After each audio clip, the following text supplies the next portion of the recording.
વિદ્યાર્થી મિત્રો, the HB Kapadia group of schools અને જીએસ ટીવીના સંયુક્ત ઉપક્રમે પ્રસારિત થતા કાર્યક્રમ પાસ થવાના પંચામૃતમાં હું મહેશ પટેલ આપનું હાર્દિક સ્વાગત કરું છું. આજે ધોરણ 10 સામાજિક વિજ્ઞાન વિષયની અંદર આપણે પ્રકરણ 10 અને પ્રકરણ 13ના મહત્વપૂર્ણ પ્રશ્નોની ચર્ચા કરીશું. ભૂગોળની અંદર પ્રકરણ 10 કે જેનો ગુણભાર 7 માર્ક્સ છે, એટલે બોર્ડની અંદર આ પાઠમાંથી મહત્તમ પ્રશ્નો પૂછાતા હોય છે. એટલે આપણે સૌપ્રથમ 10મા પ્રકરણની અંદર મહત્વપૂર્ણ 3 ટૂંકનોંધ છે, જે પૈકીની એક ટૂંકનોંધ કૃષિના પ્રકારો કે જે વારંવાર બોર્ડની પરીક્ષાની અંદર પૂછાયેલી છે. તો સૌપ્રથમ આપણે કૃષિના પ્રકારો અંતર્ગત જોઈએ તો ભારતીય જે કૃષિ છે એ કૃષિના મુખ્ય 5 પ્રકાર પડે છે. આ 5 પ્રકારની અંદર પહેલો પ્રકાર આત્મનિર્વાહની ખેતી, બીજો પ્રકાર શુષ્ક અને આર્દ્ર ખેતી, જ્યારે ત્રીજો પ્રકાર એ સ્થળાંતરિત ખેતી, ચોથો પ્રકાર સઘન ખેતી, પાંચમો પ્રકાર બાગાયતી ખેતી છે. પ્રથમ પ્રકારને આપણે સ્પષ્ટ કરીએ તો આત્મનિર્વાહની ખેતી કોને કહેવાય? તો ભારતની અંદર જ્યાં ખેડૂતો છે એ ખેડૂતોની આર્થિક સ્થિતિ નબળી છે, ખેડૂતો પાસે ખેતરોના કદ નાના છે અને ખેતરો છૂટાછવાયા છે, વળી ખેડૂતો છે એ આર્થિક રીતે નબળા છે, એટલે કૃષિ ક્ષેત્રે સિંચાઈ, યંત્રો, રાસાયણિક ખાતર, જંતુનાશક દવાઓનો પ્રમાણમાં ઓછો ઉપયોગ કરી શકે છે. પરિણામે કૃષિ ઉત્પાદન મળે છે એ ઓછું મળે. જે પણ કૃષિ ઉત્પાદન મળે છે એમાં મહત્તમ એ અનાજનું ઉત્પાદન કરતા હોય છે, અને જે ઉત્પાદન મળે એનો ઉપયોગ ખેડૂતો પોતાના કુટુંબના ભરણ પોષણ માટે એટલે કે જીવન નિર્વાહ માટે કરે છે. એટલે જ આ ખેતીને કહેવાય છે આત્મનિર્વાહની ખેતી. પરંતુ જ્યાં આજે સિંચાઈની સગવડો ઉપલબ્ધ થઈ છે ત્યાં ખેડૂતો કપાસ, શેરડી, શણ જેવા રોકડિયા પાકોની ખેતી કરવા લાગ્યા છે અને ધીમે ધીમે કૃષિનું વેપારીકરણ થઈ રહ્યું છે. બીજો પ્રકાર જોઈએ આપણે શુષ્ક અને આર્દ્ર ખેતી. શુષ્ક ખેતી કોને કહેવાય? કે જ્યાં વરસાદનું પ્રમાણ ઓછું જોવા મળે, સિંચાઈની સગવડો ઓછી અને વર્ષ દરમિયાન એક જ ખેતીનો પાક લેવાય, એવી ખેતીને સામાન્ય રીતે આપણે કહીએ છીએ શુષ્ક ખેતી. અને આ ખેતીની અંદર બાજરી અને જુવારના પાક મહત્તમ લેવામાં આવે છે. પરંતુ અહીંયા જમીનમાં રહેલા ભેજનું મહત્વ વધારે છે, કારણ કે વરસાદ ઓછો, સિંચાઈની સગવડો ઓછી, એટલે જમીનમાં રહેલા ભેજને આધારે ખેતીના પાક પકવવામાં આવતા હોય છે. એનો બીજો ભાગ જોઈએ આર્દ્ર ખેતી. આર્દ્ર ખેતી એટલે કે જ્યાં વરસાદનું પ્રમાણ વધુ છે, સિંચાઈની સગવડો પણ વધુ છે અને વર્ષ દરમિયાન એકથી વધુ પાક લેવાય છે, એવી ખેતીને સામાન્ય રીતે આર્દ્ર ખેતી કહેવાય છે, જેમાં ડાંગર અને શેરડીની ખેતી મુખ્ય છે. એટલે આ બંને પ્રકારમાં તફાવત એટલો છે કે અહીંયા પ્રમાણ ઓછું તો અહીંયા પ્રમાણ વધુ છે. ત્રીજો પ્રકાર જોઈએ સ્થળાંતરિત ખેતી, જેને બીજા શબ્દોમાં કહીએ છીએ ખસ્તી ખેતી અથવા ઝૂમ પદ્ધતિની ખેતી. જ્યાં જંગલી લોકો, ખાસ કરીને આદિવાસી લોકો કે જે જંગલોના વૃક્ષોને કાપી જમીન સાફ કરી ખેતી માટે જમીન મેળવે છે, એટલે કે જંગલોને બાળીને અથવા કાપીને ખેતી માટે જમીન મેળવવાની અને એ જમીનને સમથળ બનાવી કૃષિ ઉપજો માટે ખેતી કરવાની. હવે 2 થી 3 વર્ષ પછી અહીંયા જમીનની ફળદ્રુપતા ઘટી જાય એટલે એ જ પદ્ધતિએ ફરી બીજી જગ્યાએ ફરીથી જંગલોને બાળીને કંઈક સાફ કરીને ખેતી માટે જમીન મેળવવાની, 2-3 વર્ષ ખેતી કરવાની, જમીનની ફળદ્રુપતા ઘટી જાય એટલે એ જ પદ્ધતિએ બીજે ખેતી કરવાની. એટલે આ ખેતીને કહેવાય છે સ્થળાંતરિત, એટલે એક જગ્યાએથી બીજી જગ્યાએ ખેતીનું સ્થળાંતરણ થઈ રહ્યું છે. ત્રીજો પ્રકાર જોઈએ સઘન ખેતી. સઘન ખેતીની અંદર જોઈએ કે જ્યાં સિંચાઈની ઉપલબ્ધતાઓ વધારે છે, જ્યાં ખેડૂતો ખાતર, દવા, બિયારણ, યંત્રોનો વ્યાપક ઉપયોગ કરે છે અને વર્ષ દરમિયાન વધુ અને વધુ લાંબા સમય સુધી ઉત્પાદન મળી શકે એ પદ્ધતિએ ખેતી કરે છે, જેને કહેવાય સઘન ખેતી. પાંચમો પ્રકાર જોઈએ બાગાયતી ખેતી. તો બાગાયતી ખેતીની અંદર વિદ્યાર્થી મિત્રો જુઓ કે જ્યાં ખેતીના પાકો છે એ પાકોની સાર સંભાળ અને માવજત બહુ જ ચીવટપૂર્વક લેવાય છે, એવી ખેતીને સામાન્ય રીતે આપણે બાગાયતી ખેતી કહીએ છીએ. આ બાગાયતી ખેતીમાં વધુ મૂડીની તેમજ આયોજન અને ટેકનિકલ જ્ઞાનની જરૂર પડતી હોય છે. એટલે વિશેષ પ્રમાણમાં અહીંયા મૂડી જરૂરી છે, આયોજન અને ટેકનિકલ જ્ઞાન ખેડૂતો પાસે હોવું જરૂરી છે. વત્તા આ પ્રકારની અંદર વધુ પ્રમાણમાં યંત્રો, રાસાયણિક ખાતર, જંતુનાશક દવાઓ, બિયારણો અને સિંચાઈ પણ વધુ પ્રમાણમાં આવશ્યક છે. એ સિવાય પરિવહન અને સંદેશા વ્યવહારનું હોવું પણ અતિ આવશ્યક છે. તો આ રીતે બાગ બગીચા પદ્ધતિએ જે ખેતી થાય એવી ખેતીને કહેવાય છે બાગાયતી ખેતી. અને આ ખેતીમાં મુખ્ય પાકો આપણે જોઈએ તો ચા, કોફી, કોકો, રબર અને વિવિધ પ્રકારના ફળોની ખેતી થતી જોવા મળે છે. આ ખેતી ભારતના કયા ક્ષેત્રોમાં થાય તો પશ્ચિમ બંગાળની અંદર દાર્જિલિંગ, અસમ, મેઘાલયના પહાડી વિસ્તારો, જ્યારે દક્ષિણ ભારતની અંદર અન્નામલાઈ અને નીલગિરીની ટેકરીઓમાં ખેતી થતી હોય છે. જ્યાં બાગાયતી ખેતી થાય છે એ જ ક્ષેત્રોમાં પ્રસંસ્કરણ કેન્દ્રો સ્થાપિત કરવામાં આવેલા હોય છે. એટલે કૃષિ ઉપજોને વપરાશકાર સુધી પહોંચી શકાય એ રીતે એને તૈયાર કરવા કે પેકિંગ કરવા એને પ્રસંસ્કરણ કેન્દ્રો કહેવાય છે. તો આ પ્રકારે વિદ્યાર્થી મિત્રો કૃષિના પ્રકારો 3 ગુણમાં પૂછાતો પ્રશ્ન છે, જે પૈકી કોઈ એક પ્રકાર 2 ગુણમાં પણ પૂછી શકાય. તો આ રીતે તમારે પૂરો જવાબ લખવાનો રહેશે. એ પછી મહત્તમ પ્રમાણમાં પૂછાયેલા પ્રશ્નોમાં આપણે જોઈએ તો વિદ્યાર્થી મિત્રો કૃષિ ક્ષેત્રે આવેલા સુધારાઓ. આ સુધારા 2 ભાગમાં છે. તો કૃષિ ક્ષેત્રના સુધારાની અંદર ટેકનિકલ સુધારા અને સંસ્થાગત સુધારા વારંવાર બોર્ડની અંદર પૂછાયેલા પ્રશ્નો છે. પહેલા આપણે જોઈએ કે કૃષિ ક્ષેત્રના ટેકનિકલ સુધારા. પુસ્તકની અંદર 7 પોઈન્ટ અપાયેલા છે. અહીંયા મેં પોઈન્ટની સંખ્યા વધારી દીધી છે, એટલે કે અહીંયા 10 પોઈન્ટ થયા. આ 10 પોઈન્ટને તમારે 2 થી 3 વાક્યોની અંદર સમજાવવાના છે, જેને આધારે તમારી ટૂંકનોટ પૂરી થઈ શકે. એટલે અહીંયા લીધેલા પોઈન્ટ છે એ પોઈન્ટને ક્રમશઃ હું જે પ્રકારે સમજાવું એ પ્રકારે તમારે એનું વિવરણ કરવાનું રહેશે. પહેલાં જોઈએ ટેકનિકલ સુધારા અંતર્ગત યાંત્રિકરણ. કે ભારતની અંદર પહેલા ખેડૂતો રહેટ, હળ અને બળદગાડાનો ઉપયોગ કરતો હતો. એની જગ્યાએ આજે કૃષિ ક્ષેત્રે ટ્રેક્ટર, ટ્રેલર્સ અને થ્રેસરનો ઉપયોગ વધવા લાગ્યો છે. એટલે અહીંયા માનવ શ્રમ ઓછો અને યંત્રોની મદદથી વધુ ઉત્પાદન મળી શકે એવા પ્રયત્નો થતા હોય છે, જેને કારણે યંત્રોનો ઉપયોગ વધી ગયો. યંત્રોનો ઉપયોગ વધવો એ એક પ્રકારનો ટેકનિકલ સુધારા અંતર્ગત આવતો ભાગ છે. યંત્રોના ઉપયોગ પછી જોઈએ સિંચાઈ. કે ભારતની અંદર આજે ઉત્તરોત્તર સિંચાઈનું પ્રમાણ વધી રહ્યું છે. આજે ભારતનો લગભગ 40% વિસ્તાર એવો છે કે જે સિંચાઈ પ્રભાવિત છે.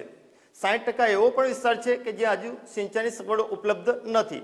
પણ સિંચાઈમાં આપણે જોઈએ કે આજે કૃષિ ક્ષેત્રે submersible pump, monoblock pump, diesel એન્જિનનો ઉપયોગ વધવા લાગ્યો છે. એટલે સરળતાથી વધારે વિસ્તારને સિંચાઈનો લાભ મળવા લાગ્યો છે. સિંચાઈની અંદર કેટલીક વૈજ્ઞાનિક પદ્ધતિઓ વિકસી છે કે જેની અંદર ટપક પદ્ધતિ અને ફુવારા પદ્ધતિ મુખ્ય છે, કે જેમાં ઓછા પાણી દ્વારા વધારે વિસ્તારને સિંચાઈનો લાભ આપી વધુ કૃષિ ઉપજ મેળવી શકાય છે. એટલે સિંચાઈ ક્ષેત્રે આવા મહત્તમ સુધારા થયેલા જોવા મળે છે. એ પછી જોઈએ બિયારણો. બિયારણો એટલે કે સંકરણ જાતો, એટલે કે સુધારેલા બિયારણો કે જેના વાવેતર થકી અનેક ગણું વધુ ઉત્પાદન મળી શકે છે, જેને આપણે બાયોટેકનોલોજી પણ કહી શકીએ. એટલે ભારતની અંદર આજે લગભગ દરેક કૃષિ જાતોની અંદર આવા સંકરણ એટલે કે સુધારેલા બિયારણોની જાતો વિકસાવવામાં આવી કે જેના વાવેતર થકી અનેક ગણું વધારે સારું ઉત્પાદન મળી શકે છે. રાસાયણિક ખાતર. ભારતની અંદર આજે ખેડૂતો છે એ જમીનમાં ઘટતા પોષક તત્વોને પૂરા કરવા માટે રાસાયણિક ખાતરનો ઉપયોગ વધુ પ્રમાણમાં કરી રહ્યા છે, જેમ કે NPK, DAP, એ સિવાય બાયો ફર્ટિલાઇઝર અને કુદરતી ખાતરનો ઉપયોગ વિશેષ પ્રમાણમાં વધી રહ્યો છે. એ ઉપરાંત ખેતીની અંદરના જે પાક છે એ પાકને જીવજંતુઓના કે કીટકોના ઉપદ્રવથી બચાવવા માટે જંતુનાશક દવાઓનો ઉપયોગ પણ ઉત્તરોત્તર વધતો ગયો છે. પણ અહીંયા એક બાબત એ ધ્યાનમાં રાખવી જોઈએ કે ખેડૂતો રાસાયણિક ખાતર અને જંતુનાશક દવાઓનો ઉપયોગ વધારી રહ્યા છે, જેને કારણે આરોગ્ય અને સ્વાસ્થ્યને હાનિકારક ઘણી કૃષિ ઉપજો વધવા લાગી છે કે જે આપણા જીવન ઉપર અસર કરી શકે. એટલે જરૂરિયાત કરતાં વધુ પ્રમાણમાં એનો ઉપયોગ થવો જોઈએ નહીં. આજે ભારતની અંદર લગભગ દરેક જિલ્લાઓની અંદર કૃષિ યુનિવર્સિટીઓની સ્થાપના કરવામાં આવી છે. ભારતની અંદર આવી કૃષિ યુનિવર્સિટીઓ છે એની સ્થાપના પાછળનો મૂળ હેતુ કે કુશળ કૃષિવિદો અને વૈજ્ઞાનિકો આપણને પ્રાપ્ત થઈ શકે એવા હેતુથી આ કૃષિ યુનિવર્સિટીઓ સ્થાપવામાં આવી છે. ગુજરાતની અંદર મહત્વપૂર્ણ કૃષિ યુનિવર્સિટી જોઈએ તો બનાસકાંઠા જિલ્લામાં દાંતીવાડા ખાતે સરદાર પટેલ કૃષિ યુનિવર્સિટી સ્થાપાયેલી છે, જેની શાખાઓ પણ ગુજરાતના બીજા જિલ્લાઓમાં કાર્યરત છે. એ સિવાય કૃષિ સંશોધનો કે કૃષિ ક્ષેત્રે નવી નવી જાતો અને નવી વૈજ્ઞાનિક પદ્ધતિઓ વિકસાવવા માટે શોધ સંશોધનો થઈ રહ્યા છે. તો આવા શોધ સંશોધન કરતી સંસ્થાઓની અંદર એક છે આઈકાર અને બીજી ડારે. આઈકાર એટલે કે Indian council of agriculture research અને DARE ટૂંકમાં ડારે એટલે કે department of education research and centre. તો આ પ્રકારે આ સંસ્થાઓ બંને કાર્યરત છે. એ સિવાય અહીંયા કૃષિ યુનિવર્સિટી અને કૃષિ સંશોધક સંસ્થાઓ દ્વારા જે સંશોધનો થયા એ સંશોધનો ખેડૂતો સુધી પહોંચશે નહીં કે ખેડૂતો એનાથી માહિતગાર થશે નહીં તો કૃષિ ઉત્પાદન વધી શકે નહીં. એટલે ભારત સરકારે અહીંયા જે કૃષિ સંશોધનો થયા એની માહિતી ખેડૂતો સુધી પહોંચે એના માટે પ્રચાર પ્રસારના માધ્યમો વિકસાવ્યા કે જેની અંદર ટેલિવિઝન, રેડિયો, વર્તમાનપત્રો મુખ્ય છે કે જેનાથી ખેડૂતો માહિતગાર થઈ શકે અને કૃષિ ક્ષેત્રે નવી ટેકનિકનો ઉપયોગ કરે તો વધુ ઉત્પાદન મળી શકે. સાથે સાથે આજે દરેક ગામડાની અંદર ગ્રામ સેવકો નિયુક્ત કરવામાં આવેલા છે. ગ્રામ સેવકો એ સરકારી અધિકારીઓ છે કે જે ખેડૂતોને સરકાર દ્વારા અને નવા સંશોધનોની વિવિધ પ્રકારની માહિતી પૂરી પાડવા માટે નિયુક્ત થયેલા અધિકારીઓ છે. સાથે સાથે આજે દરેક જિલ્લાની અંદર જિલ્લા તાલીમ કેન્દ્રો ઊભા કરવામાં આવે છે કે જ્યાં ખેડૂતોને 10 થી 15 દિવસનો આ તાલીમનો કાર્યક્રમ હોય છે કે જેમાં આધુનિક પદ્ધતિએ કઈ રીતે ખેતી થઈ શકે, કઈ રીતે વધુ ઉત્પાદન મળી શકે એની તાલીમ આપવામાં આવતી હોય છે. તો તમારે ટેકનિકલ સુધારાની અંદર વિદ્યાર્થી મિત્રો આ 10 પોઈન્ટને વ્યવસ્થિત રીતે 2 થી 3 વાક્યોની અંદર સમજાવો એટલે તમારી ટૂંકનોટ અહીંયા પૂર્ણ થઈ જાય. એ પછી બીજી મહત્વની ટૂંકનોટ છે જે પણ બોર્ડની પરીક્ષામાં વારંવાર પૂછાયેલી છે, જેને આપણે કહીએ સંસ્થાગત સુધારા. કે ભારતની અંદર આઝાદી કાળ સમયે જમીન માલિકીની અસમાન વહેંચણી જોવા મળે છે. એટલે કે નાનો એવો વર્ગ હતો કે જે મોટા ભાગની જમીનની માલિકી ધરાવતો હતો, જ્યારે મોટો વર્ગ એવો હતો કે જે જમીનની બહુ ઓછી માલિકી ધરાવતો હતો. એટલે આવી રીતે જમીન માલિકીની અસમાનતાને નિવારવા માટે ભારત સરકારે વ્યાપક પ્રયત્નો કર્યા અને આ વ્યાપક પ્રયત્નોની અંદર સરકારે જમીન માલિકીને લગતા કેટલાક કાયદાઓ ઘડ્યા. માનો કે જમીનદાર જમીનનો માલિક છે પણ એમાં ભાગ પેટે ખેડનાર જે ખેડૂત છે એને ગણોતિયાઓ કહી શકાય. તો આ ગણોતિયાઓને ખેડ હકની સલામતી મળે, જમીનની માલિકી પ્રાપ્ત થાય એના માટે સરકારે એક કાયદો ઘડ્યો જેને કહેવાય ગણોત ધારો. અને આ કાયદો એવો હતો કે ખેડે તેની જમીન. એટલે જમીનદારની જે ગણોતિયો જમીન ખેડતો હોય એ કાયદા પ્રમાણે એ જમીનનો માલિક બની શકે છે. એ સિવાય સરકારે બીજો એક કાયદો ઘડ્યો, જમીન ટોચ મર્યાદાનો કાયદો. એટલે કે કોઈ પણ વ્યક્તિ સરકારે નક્કી કરેલા નીતિ નિયમ પ્રમાણે અમુક એકરથી વધુ એકર એ જમીન રાખી શકે નહીં. અને જો વધુ એકર જમીન હોય તો એ સરકાર એને ખાલસા કરે છે અને જમીન વિહોણા વ્યક્તિઓને એ જમીન આપી દે છે. તો આ રીતે બે કાયદા, પહેલો કાયદો ખેડે તેની જમીન, બીજો કાયદો જમીન ટોચ મર્યાદાનો કાયદો. એ સિવાય અહીંયા ખેતરો નાના નાના કદમાં વિભક્ત થયા તો એ ખેતરોને આધારે મોટા કદના ખેતરો બની શકે એવા હેતુથી જમીન એકત્રીકરણને લગતો કાયદો પણ પછીથી અમલમાં મુકાયેલો હતો. તો આ પ્રકારે સંસ્થાગત સુધારા અંતર્ગત સરકારે 3 પ્રકારના કાયદા અમલમાં મૂક્યા. જમીન માલિકીની અસમાનતાને નિવારવા માટે વિનોબા ભાવે પણ ગામડે ગામડે ફરી એક યજ્ઞ ચલાવ્યો જેને કહેવાય છે ભૂદાન યજ્ઞ. વિનોબા ભાવે જે જમીનદારો હતા કે જે વધુ જમીનની માલિકી ધરાવતા હતા એવા ખેડૂતોને સમજાવતા, એમની પાસેથી જમીનના અમુક ટુકડો દાનમાં મેળવતા અને દાનમાં મેળવેલી જમીન ત્યાંના જમીન વિહોણા વ્યક્તિઓને એ જમીન આપતા. તો આ પ્રકારે જમીન માલિકીની અસમાનતા નિવારવા માટે વ્યાપક પ્રયાસ થયેલા છે. એ ઉપરાંત આજનો ખેડૂત છે એ આર્થિક રીતે નબળો છે અને નિરક્ષર છે. એટલે એને સહાયભૂત થવાના હેતુથી સરકારે પણ કેટલીક યોજનાઓ અમલમાં મૂકી કે જેમાં પહેલી યોજના હતી કૃષિ ધિરાણ યોજના, કે આજે ખેડૂતો કૃષિ ક્ષેત્રે યંત્રો, બિયારણો, ખાતર, જંતુનાશક દવાઓ વગેરેનો લાભ મેળવી શકે, કૃષિ ક્ષેત્રનો ઉપયોગ કરી શકે અને વધુ કૃષિ ઉપજ મેળવી શકે એવા હેતુથી ખેડૂતોને નીચા વ્યાજ દરે કૃષિ ધિરાણ પૂરું પાડવામાં આવે છે અને એના માટે સરકારે સ્થાનિક ક્ષેત્રોની અંદર સહકારી બેંકોની પણ રચના કરી છે કે જે સરળતાથી ખેડૂતોને કૃષિ ધિરાણ આપી શકે. માનો કે ખેડૂતોએ કૃષિ ધિરાણ મેળવ્યું, કૃષિ ધિરાણ મેળવ્યા પછી આધુનિક પદ્ધતિએ મોટા પાયા પર ખેતી કરી અને ખેતી કરવાથી કુદરતી આપત્તિ આવવાથી માનો કે એ પાક નિષ્ફળ ગયો, તો ખેડૂતે મેળવેલું ધિરાણ છે એ તો પાછું ભરપાઈ કરવું પડે.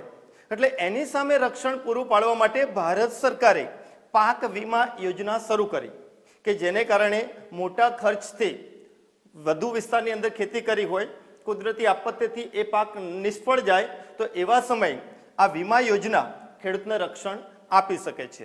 એ સિવાય ખેડૂતોએ પકવેલા જે પાક છે એ પાકને પોષણક્ષમ ભાવ મળી શકે એવા હેતુથી ભારતની અંદર દરેક રાજ્યોની અંદર ખાસ કરીને તાલુકાના જિલ્લા કક્ષાએ માર્કેટિંગ યાર્ડની રચના કરવામાં આવી છે કે જેમાં ખેડૂતના કૃષિ પાકોનું જાહેરમાં હરાજી થાય અને જેમાં જે ઊંચા ભાવ ચૂકવે એ પાક ખરીદતા હોય છે.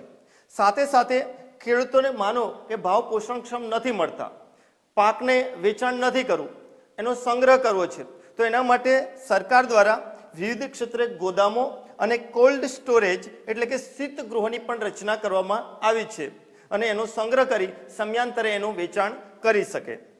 સાથે સાથે પરિવહન વ્યવસ્થા અને સંદેશા વ્યવહારનો પણ વિકાસ થયો છે. માનો કે ચોમાસાની ઋતુની અંદર ખેડૂતો શાકભાજીનું વાવેતર અને ઉત્પાદન કરે છે પણ એને શહેરો સુધી સપ્લાય કરવા માટે પરિવહન વ્યવસ્થા, સંદેશા વ્યવહાર હોવું આવશ્યક છે. તો એટલા માટે ભારત સરકારે આ પરિવહન સુવિધાનો પણ વિકાસ કરેલો છે. આજે દરેક ગામડાને ઓછામાં ઓછી એક પાકી સડકથી જોડી દેવામાં આવ્યું છે. આ ઉપરાંત તમે જુઓ કે આજે આંતરરાષ્ટ્રીય બજારમાં પણ વેચાણ થઈ શકે છે. એ સાથે સાથે આજે કેટલીક સહકારી સંસ્થાઓ અને મંડળીઓનો પણ વિકાસ કરવામાં આવેલો છે કે જે સહકારી સંસ્થા કે મંડળીઓ છે એ ખેડૂતોને પોષણક્ષમ ભાવ આપી એમની કૃષિ ઉપજો ખરીદે છે, તેમજ ખેડૂતોને જરૂરી યંત્રો, ખાતર, દવા, બિયારણ સસ્તા ભાવે આપવા માટેનો પ્રયત્ન કરે છે. જેમાં મુખ્ય છે ગ્રોફેડ એટલે કે ગુજરાત તેલીબિયા ઉત્પાદક સંઘ, NDDB એટલે કે નેશનલ ડેરી ડેવલપમેન્ટ બોર્ડ, એ ઉપરાંત ગુજકોમાસોલ જેનું પૂરું નામ થાય GUJ એટલે કે Gujarat state cooperative marketing society limited. તો આ સહકારી સંસ્થા અને મંડળીઓ પણ ખેડૂતોને વિવિધ પ્રકારે મદદરૂપ થઈ રહી છે. તો આ રીતે વિદ્યાર્થી મિત્રો આ બંને ટૂંકનો ઇમ્પોર્ટન્ટ છે. હવે આપણે જોઈએ આગળ 13મા પ્રકરણની અંદર કેટલાક મહત્વના અને વિદ્યાર્થીઓને મૂંઝવતા પ્રશ્નો જેને આપણે સરળ બનાવીને જોઈએ. તો એમાં સૌથી મહત્વપૂર્ણ એક પ્રશ્ન છે શક્તિ સંસાધનોની અંદર કે ભારતમાં ખનિજ તેલના પ્રાપ્તિ સ્થાનો. પુસ્તકમાં જે રીતે આ પોઈન્ટનું વિવરણ આપેલું છે એને અલગ અલગ ભાગની અંદર મેં વિભક્ત કરી દીધું જેને કારણે સરળતાથી આપને સૌને યાદ રહી શકે. એટલે અહીંયા કોઈ પણ રીતે પ્રશ્ન પૂછાય તો તમે સહજતાથી લખી શકો. જેમ કે ભારતમાં ખનિજ તેલના પ્રાપ્તિ સ્થાનોમાં જોઈએ તો મુખ્ય 3 છે, અસમ, ગુજરાત અને બોમ્બે હાઈ. તો આમાં ગુજરાતમાં ખનિજ તેલના પ્રાપ્તિ સ્થાનો પૂછાય તો પણ તમે અહીંયા સરળતાથી લખી શકો. એનો આપણે વિગતે અભ્યાસ જોઈએ તો વિશ્વમાં ખનિજ તેલનો જે જથ્થો છે જે પૈકી ભારતની અંદર ખનિજ તેલનો જથ્થો 22 બિલિયન બેરલ છે. ભારતની અંદર ખનિજ તેલના મુખ્ય પ્રાપ્તિ સ્થાન અસમ, ગુજરાત અને બોમ્બે હાઈ છે. ભારતની અંદર અસમની અંદર આપણે જોઈએ તો ભારતનો સર્વપ્રથમ તેલ કૂવો 1866ની અંદર અસમમાં નહારા પોંગ ખાતે ખોદવામાં આવ્યો. એ પછીના વર્ષે બીજો તેલ કૂવો એટલે કે 1867માં માકુમ ખાતે ખનિજ તેલ કૂવો ખોદવામાં આવ્યો કે જ્યાં ફક્ત 36 મીટરની ઊંડાઈએથી આપણને ખનિજ તેલની પ્રાપ્તિ થઈ. અહીંયા જે ખનિજ તેલ પ્રાપ્ત થયું એને શુદ્ધ કરવા માટેની રિફાઇનરી ઈસવીસન 1899માં શરૂ કરવામાં આવી જે પણ અસમના દિગ્બોય ખાતે. તો અહીંયા ખનિજ તેલની પ્રથમ રિફાઇનરી ક્યાં? તો દિગ્બોય ખાતે. દેશના કુલ ખનિજ તેલ ઉત્પાદનમાં અસમ ઉત્પાદનમાં કેટલો હિસ્સો છે? તો 16%. તો આ રીતે અસમ તેલ ક્ષેત્ર આવી ગયું। એ પછી ગુજરાત ખનિજ તેલ ક્ષેત્રમાં જોઈએ તો દેશના કુલ ઉત્પાદનમાં ગુજરાત ખનિજ તેલનું ઉત્પાદન કેટલું કરે તો 18%। દેશના કુલ જે સંભવિત જથ્થો છે એમાં ગુજરાતમાં સંભવિત જથ્થો કેટલો તો 418 મિલિયન ટન છે। ગુજરાતનો પ્રથમ તેલ કૂવો સપ્ટેમ્બર 1958માં શરૂ થયો। એ ગુજરાતનું પ્રથમ તેલ ક્ષેત્ર કહી શકાય, જે લુણેજ ખાતે ખંભાતના અખાતમાં શરૂ થયું કે જ્યાં 1635 મીટરની ઊંડાઈએથી આપણને ખનિજ તેલ પ્રાપ્ત થયું। એ પછી જૂન 1960માં અંકલેશ્વર ખાતે ખનિજ તેલની પ્રાપ્તિ થઈ। અંકલેશ્વર એ ગુજરાતનું સૌથી મોટું તેલ ક્ષેત્ર છે। અહીંયા 2 ગુણનો પ્રશ્ન કે અંકલેશ્વર એ ગુજરાતનું સૌથી મોટું તેલ ક્ષેત્ર છે કેમ, તો અંકલેશ્વરમાં સંભવિત જથ્થો 460 લાખ ટન છે। અંકલેશ્વરમાં 170 તેલ કૂવા છે અને 12 ગેસ કૂવા છે। 170 તેલ કૂવા દ્વારા પ્રતિદિન 83,000 ટન ખનિજ તેલનું ઉત્પાદન થાય। ગેસ કૂવા દ્વારા પ્રતિદિન 3 લાખ ઘન મીટર કુદરતી વાયુનું ઉત્પાદન થાય છે। આ ઉપરાંત ગુજરાતના અન્ય ખનિજ તેલના ક્ષેત્રો જોઈએ તો સુરત, ભરૂચ, વડોદરા, ખેડા, ગાંધીનગર, અમદાવાદ અને મહેસાણા મુખ્ય છે। એ સિવાય ખંભાતના અખાતમાં આવેલું ગાંધાર કદાચ ગુણવત્તા અને ઉત્પાદનની દ્રષ્ટિએ અંકલેશ્વર કરતાં પણ મોટું હોઈ શકે। હવે અહીંયા ગુજરાતમાંથી જે ખનિજ તેલ પ્રાપ્ત થાય એને પાઇપલાઇન માર્ગે ગુજરાત રિફાઇનરીમાં સપ્લાય કરવામાં આવે અને ગુજરાત રિફાઇનરી એક ખનિજ તેલમાંથી કેરોસીન અને સ્પિરિટ છૂટું પાડે અને છૂટું પડેલું કેરોસીન અને સ્પિરિટ રેલવે માર્ગે અમદાવાદ પહોંચાડવામાં આવે અને અમદાવાદથી જરૂરિયાત પ્રમાણે એનું અલગ અલગ ભાગોમાં વિતરણ કરવામાં આવતું હોય છે। એ પછી બોમ્બે હાઈ જે દેશના કુલ ઉત્પાદનમાં 63% હિસ્સો ધરાવે છે, જેની શરૂઆત જોઈએ તો એપ્રિલ 1975ની અંદર બોમ્બે હાઈ તેલ ક્ષેત્ર કાર્યરત થયું। એની બાજુમાંનું તેલ ક્ષેત્ર કે જે અલિયાબેટ કહી શકાય, જે મુંબઈથી પશ્ચિમે અરબી સમુદ્રમાં 160 કિલોમીટર દૂર આવેલા છે તેલ ક્ષેત્રો, જ્યાંથી પાઇપલાઇન માર્ગે મુંબઈ ખનિજ તેલ પહોંચાડવામાં આવે અને શુદ્ધ કરવામાં આવે છે। એ પછી ખનિજ તેલના શોધ સંશોધન માટે ઓએનજીસીની રચના થઈ। એ ઉપરાંત ઇન્ડિયન રિફાઇનરીઝની પણ રચના થયેલી છે। જાહેર ક્ષેત્રની પ્રથમ રિફાઇનરી 1962માં શરૂ થઈ ગુવાહાટી, પછી બરોની અને કોયલી। 1967માં કોચીન અને ચેન્નઈ ખાતે, 1970માં હલ્દિયા ખાતે। આજે કુલ 18 રિફાઇનરીઓ કાર્યરત છે કે જે વર્ષ દરમિયાન 11.47 કરોડ ટન ખનિજ તેલને શુદ્ધ કરવાની ક્ષમતા ધરાવે છે। આ પછી બીજો એક મહત્વનો બિનપરંપરાગત ઉર્જા સ્ત્રોતનો પ્રશ્ન એટલે કે સૌર ઉર્જા। સૌર ઉર્જા એ પૃથ્વી પરનો મૂળ ઉર્જા સ્ત્રોત છે। સૂર્ય પૃથ્વી પર 2 અબજમાં ભાગની ઉર્જા વરસાવે છે, જે દર ચોરસ મીટર પર 1 કિલોવોટ ઉર્જા વરસાવે છે। આજે વિશ્વના દરેક દેશો દ્વારા ઉત્પાદિત ઉર્જા કરતાં 1 લાખ ગણી વધુ ઉર્જા સૂર્ય પૃથ્વીને આપે છે અને એટલે જ આજના વિશ્વના જે વૈજ્ઞાનિકો છે એનું સૌથી વધુ ધ્યાન સૌર ઉર્જા પર કેન્દ્રિત થયું, કારણ કે એમાં કોઈ સંસાધનનું દહન થતું નથી અને પ્રદૂષણ રહિત છે। આજે વૈશ્વિક સ્તરે સૌર ઉર્જાના વિકાસ માટે આઈસેસ, ભારતમાં SCSI અને ગુજરાતમાં SCSG સંસ્થાઓ વિકસાવવામાં આવી છે। એના ઉદાહરણો જોઈએ તો અમેરિકામાં આજે 200 કંપનીઓ સૌર ઉપકરણો બનાવી રહી છે। એ ઉપરાંત દિલ્હીમાં 50 કિમીની ઝડપે સૌર બેટરીની મદદથી ચાલતી મોટર વિકસાવવામાં આવી છે, પણ એની મર્યાદા કે દર 5 થી 6 કલાકે બેટરી રિચાર્જ કરવી પડે। ડિપાર્ટમેન્ટ ઓફ સાયન્સ એન્ડ ટેકનોલોજીની મદદથી 2 થી 5 હોર્સ પાવરના ઇરિગેશન પંપ વિકસાવવામાં આવેલા છે। સાથે સાથે ચેન્નઈમાં મિની સોલર પાવર પ્લાન્ટ તેમજ ડાંગર સુકવવા માટે સોલર ડ્રાયર પ્લાન્ટ કાર્યરત છે। ભારતમાં સૌથી વધુ સૌર ઉર્જા મેળવતું રાજ્ય હોય તો ગુજરાત છે અને ગુજરાતની અંદર જેડા સંસ્થા દ્વારા છાણી ગામે શીતાગાર કેન્દ્ર રચવામાં આવ્યું છે કે જે 10 ટનની ક્ષમતા ધરાવતું કેન્દ્ર છે। જેડાનો અર્થ થાય ગુજરાત એનર્જી ડેવલપમેન્ટ એજન્સી। એ ઉપરાંત વીજળી વગરના ગામોમાં સોલર સેલ ઊભા કરવામાં આવે છે કે જ્યાં પણ સૌર ઉપકરણો ચલાવી શકાય। આજે ભારતમાં સૌથી મોટો સોલર પાવર પ્લાન્ટ ક્યાં છે તો ગુજરાતની અંદર ભુજ નજીક માધોપુર ગામે 5000 ચોરસ મીટર વિસ્તારની અંદર પથરાયેલો આ સૌર પાવર પ્લાન્ટ કહી શકાય। તો આ રીતે વિદ્યાર્થી મિત્રો આપણે અહીંયા પ્રકરણ 10 અને 13ના પ્રશ્નો જોયા। એ પછી હવે પછીના એપિસોડની અંદર આપણે અન્ય ઇતિહાસના પ્રકરણોની વાત કરીશું। એ સાથે નમસ્કાર।